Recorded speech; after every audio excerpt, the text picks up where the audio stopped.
In this episode, we walk the abandoned toy aisles of the 1980s in search of forgotten video game toys. So, stick around.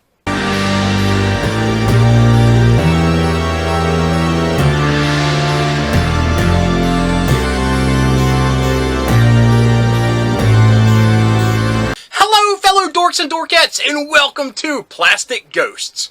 My name's Rob, and in this episode we will be talking about forgotten video game toys from the 1980s.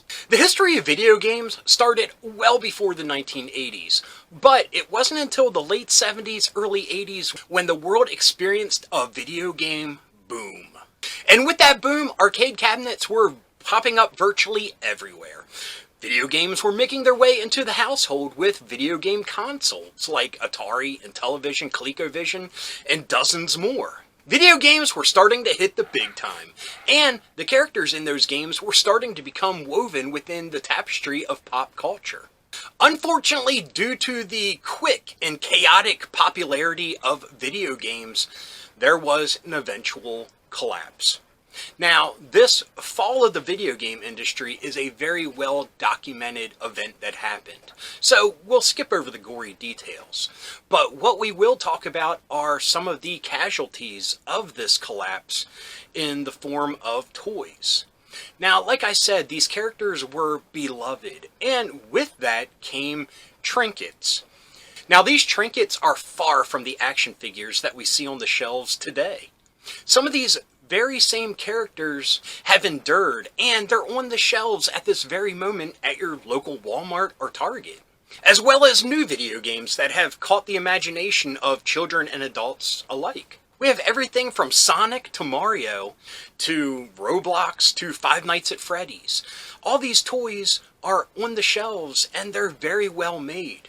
Now, the items that we will be talking about tonight that are indeed forgotten were not so well made. Now, that doesn't take away from the coolness of some of these toys, but they were created pretty quickly to catch the wave of popularity that video games were going through in the early 80s.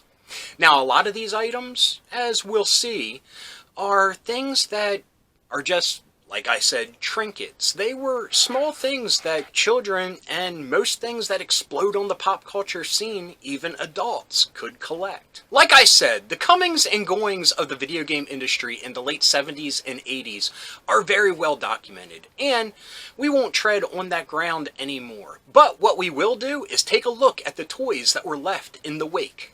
Now, number one on the list comes from one of the most popular and most beloved video games of all time. One that has garnered over $14 billion since its creation in 1980, and that is Pac-Man. Now, the Pac-Man toy that we will be talking about comes from Tomi in the year 1981.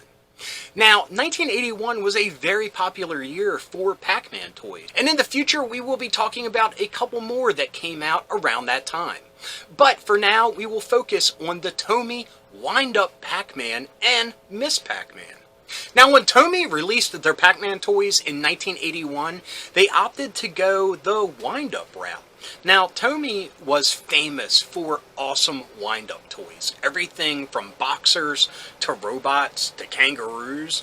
They pretty much had it all. Now, Pac-Man just fit perfectly within their wind-up repertoire. Now, the Tomi Pac-Man line had 4 wind-up figures in total. First, we had Pac-Man, who looks a little off. He looks like a nice blending of the contemporary Pac-Man that we know today and the artwork that was featured on the outside of the arcade cabinet. It's like they mixed the two together to get this version. We also had Miss Pac-Man, who was relatively new at the time these toys came out. Now, she looks more how we know her to look. She has big eyes, eyelashes, and a bow in her hair. Or on her head, sorry. Now, both of them featured a ghost hanging out of their mouth that once winded up and they would walk around, they would gobble continuously. Poor ghost. Speaking of ghosts, we also had 2 ghosts in this line. They also, you wind them up and they would skitter across the ground, running or attacking Pac-Man and Miss Pac-Man. Now, the ghosts have kind of remained unchanged. Now, they had a much different look on the arcade cabinet, but these feature more of a look reminiscent of the game itself. Now, keep in mind, the Pac-Man animated series that was on Saturday mornings didn't arrive until the fall of 1982. That show added more mythos, if you will, and design elements that we would kind of see throughout Pac-Man's existence. Like I said, this is a franchise that has been going strong for well over 40 years. And they're still producing content and toys. And spoiler, we'll get to one of those more recent toys later in the week. Now, number 2 on the list comes from one of the most innovative video games of the early 80s. Unfortunately, the toy line, if you even want to call it that, did not match how innovative this game was. Now, the game is Dragon's Lair, released in arcades in 1983 and boasting beautiful, fully rendered, animated artwork by Don Bluth. Dragon's Lair was one of the most innovative video games ever at the time, and it was one that I know I personally dumped countless amounts of quarters into. With being fully animated, very beautifully, mind you, by Don Bluth in his excellent animation studio, Dragon's Lair offered gameplay that was vastly different than everything else on the market. It was a choose-your-own-adventure style that gave you 2 options at every crossroads you would get to in the game. Now, the gist of the game? You are Dirk the Daring, a very competent or bumbling knight, depending on how you played it, that was in search to save the Princess Daphne from the clutches of an evil dragon. With most of the heavy lifting already done, it was a no-brainer for this video game to make it to Saturday morning cartoons, and Dragon's Lair aired in the fall of 1983 and only lasted 1 season. Now, this would not be the last that we saw this style of gameplay from Don Bluth Studios, because shortly after they released Space Ace. Now, unfortunately, due to the high cost of these arcade cabinets, because they were on a laser disc, which was very high-tech technology at the time, a lot of arcades and the manufacturers themselves could not keep up with the high cost and demand of this game, and it just kind of fizzled away. Now, to the toys. Released in 1983 by Lair, the Dragon's Lair toy failed to capture any of the imagination that the show created. Now, like I said, this video game kind of had a very rich and deep storyline to it, albeit simple, of the knight saves the princess from the dragon. And along the way, he meets a lot of other monsters and creatures and perils and pit traps and other very exciting things. Now, the toy was this. Yeah, the artwork on the package is very much Don Bluth inspired. It's not as crisp and beautiful as his artwork, but they at least possibly used it as a roadmap to get to this. I don't know what to say. Now, with all the research that I did into this toy line, this is all I could find. Now, even doing a general search for Dragon's Lair 80s toys, nothing. I didn't even find this thing. This I found on an off chance somewhere else.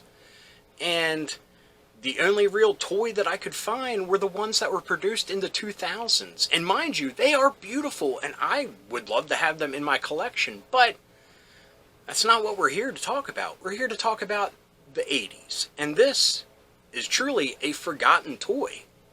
Now, the video game itself is not forgotten. It has a very popular cult following, and it's still being produced to this day, pretty much just the way it was in the 80s. Now, I forgot to mention, so let me back up here for a second, they also had a sequel to this game. And like the original in Space Ace, it was beautifully animated by the Don Bluth studio, but again, just with the high cost of living, it didn't last long. Now, number 3 on the list is the biggest success story of video games in the 1980s. Without this lovable plumber, who knows where video games would be today? And he helped usher in the era of the new video game boom in 1985, and that is Mario.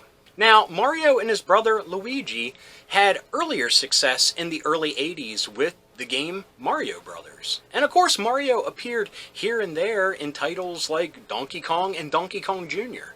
But it wasn't until the Nintendo Entertainment System came out with the game Super Mario Brothers that this little plumber started to run and jump into our hearts into infamy. Now, there were a few toy lines that came and went featuring Mario, but the one we will talk about in this episode is the one from Applause in 1989. Now, 1989 also ushered in the Super Mario Brothers Super Show. Now, the Applause Super Mario Brothers line featured everything from beautiful PVC figures, a jumping figure, and an awesome 12-inch Mario doll, for lack of a better term. Now, these PVC figures featured everything from Mario climbing a vine to Mario getting ready to chuck a turnip at somebody, because this is around the time of Super Mario Brothers 2. Now, the pop-up figure had a spring at the bottom that, when you pushed it down, it would suction cup itself to the base and eventually jump up. But I think the crowning achievement in this toy line is that awesome doll. I would love to get one of these, and I know that they have released recently bigger and better Mario dolls that talk and do stuff, but this just has a very simple and nostalgic quality to it that I find just heartwarming. Now, Applause, from what I remember, wasn't readily found in toy stores or department stores. They were found mostly in card shops and bookstores. So I don't really know how far the reach of these figures got, but they look really nice. I mean, Applause was known for really good details and sculpting of their toys. I mean, even in the early 90s, their Star Wars stuff, I have it populating the laundry room all over the place because they're beautiful. And in the 80s, they had awesome stuff from Garfield to the California Raisins. I mean, Applause had their finger on the pulse and had many awesome lines. And Super Mario Brothers was just one of them. But again, I don't know how far the reach of the Applause toy line went, so I'm going to say it's forgotten because I don't see anybody talking about them, and I'm very curious what they go for on the secondary market on eBay. And that's a plug for Hunting for Plastic Ghosts, which you can see in a couple days right here on this channel. Now, number 4 on the list is one of the big daddies of early arcade games of the 1980s. And who is that big guy? It is Donkey Kong. Now, we mentioned Mario makes an appearance in Donkey Kong because he's the one trying to save Pauline at the top of the map. Now, I was a huge fan of Donkey Kong, and I played it all the time on my ColecoVision. Now, the popularity of Donkey Kong was immense. He had a very popular arcade game. He had very popular home console ports of that game. He had a Saturday morning cartoon. His son even had a Saturday morning cartoon. And Coleco made toys for him in 1982. Now we know that Donkey Kong is still alive and kicking today, and he's probably the second figurehead of Nintendo behind Mario. Sorry, Luigi. But Donkey Kong has made numerous appearances throughout the Mario spin-off franchises, if you will, like Mario Kart, Mario Golf, and stuff like that. But in 1982, Coleco produced 4 PVC figures featuring Donkey Kong, Donkey Kong Jr., and Pauline, who is leaning against a Donkey Kong arcade cabinet. That's kind of meta. That's very cool. That's a figure I would love to have. Anyway, and the 4th figure is probably the first figure of Mario ever made.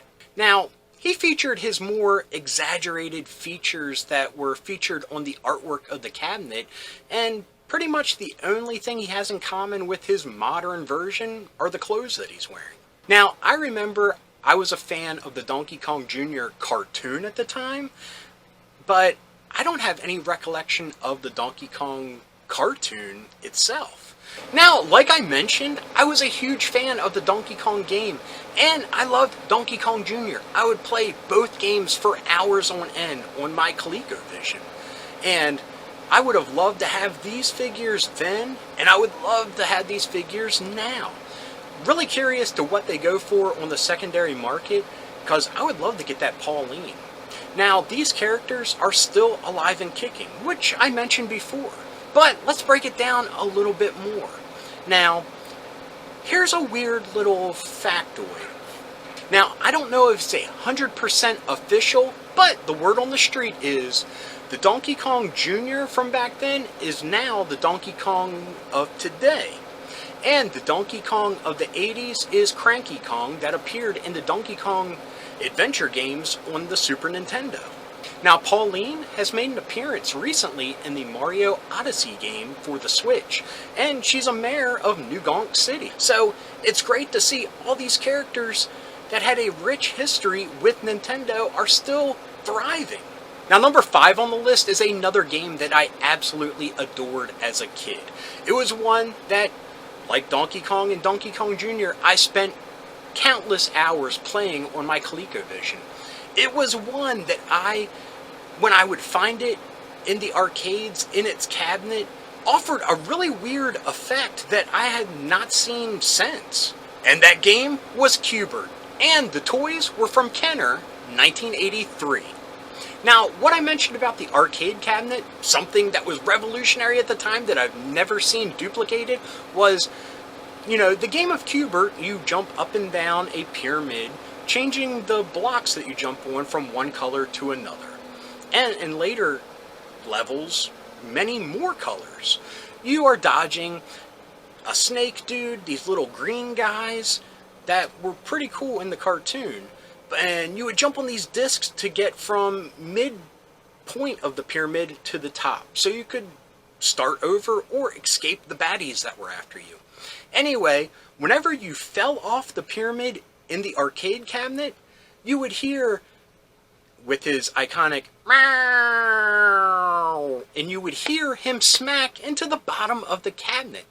So there was some neat little feature, some little mallet of some sort that would hit the base of the cabinet to just show that this dude fell a long distance and smushed inside the cabinet.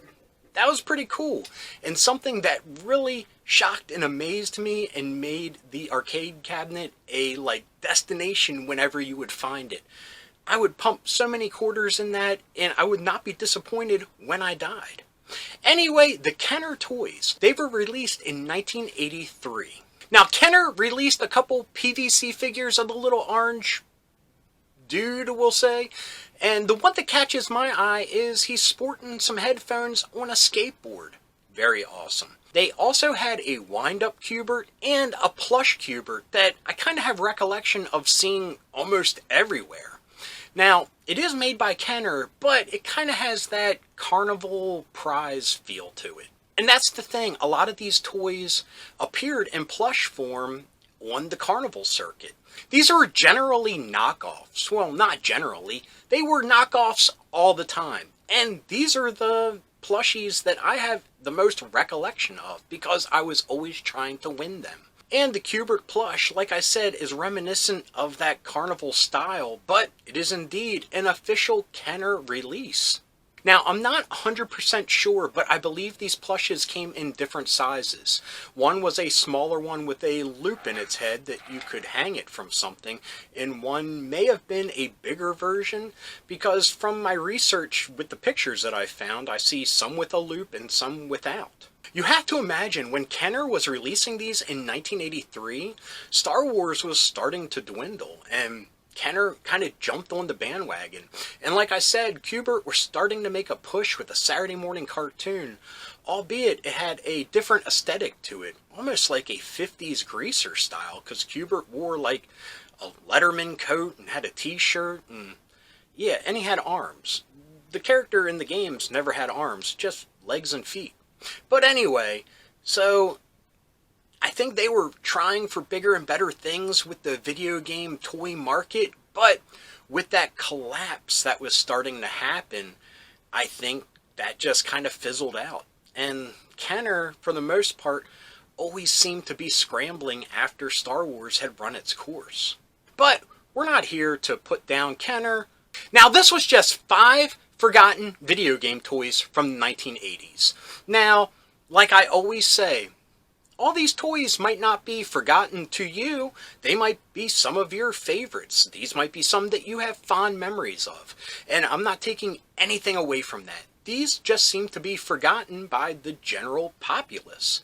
Forgotten to the sands of pop culture and have become ghosts of their former selves. Now, I am really curious to see how the secondary market treats these figures. I mean, I think with the popularity of a lot of these figures that has endured today, the toys should go for a pretty penny, because these are the origins of those characters set in plastic. These are like a time machine, if you will, to when these characters were first born and ruled the world. Anyway, I'll leave you there until we go hunting for these plastic ghosts in a few days. But until then, I hope you enjoyed this episode. If you did, please give me a thumbs up. If you got something to say, please leave a comment. I love reading them, and I love getting back to everybody. And if you're new around here, and you enjoyed this episode, or any of the ones that YouTube is recommending down here, please hit subscribe. And if you hit that little bell icon, you will be notified whenever there's a new episode. So anyway, until next time, thanks for watching. Keep being rad and stay dorky.